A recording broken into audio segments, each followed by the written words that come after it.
我真的不知道该怎么重新开始。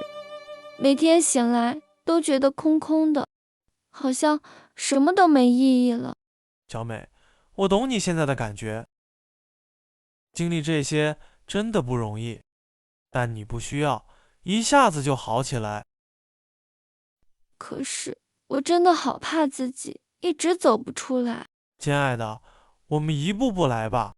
先从今晚开始，好好吃一顿饭，去你最爱的那家小餐馆。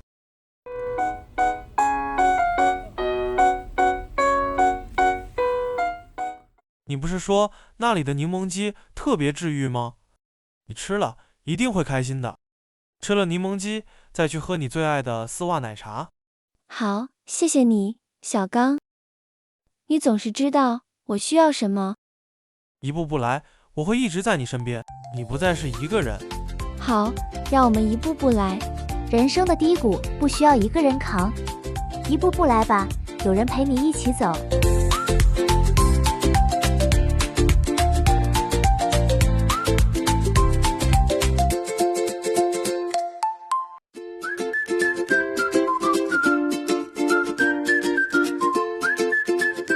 好难啊！不写了，老师，我写的好丑，这个字太难了。别担心，雅克，我们一步步来吧。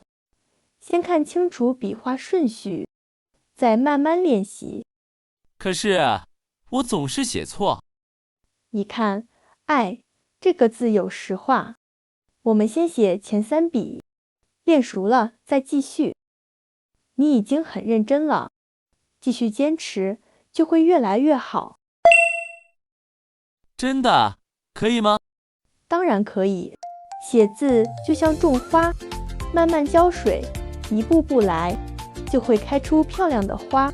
真的。老师，你看。雅克，你真棒。一步步来，真的有用。学习中文就像种花，一步步来吧，总会开出属于你的美丽。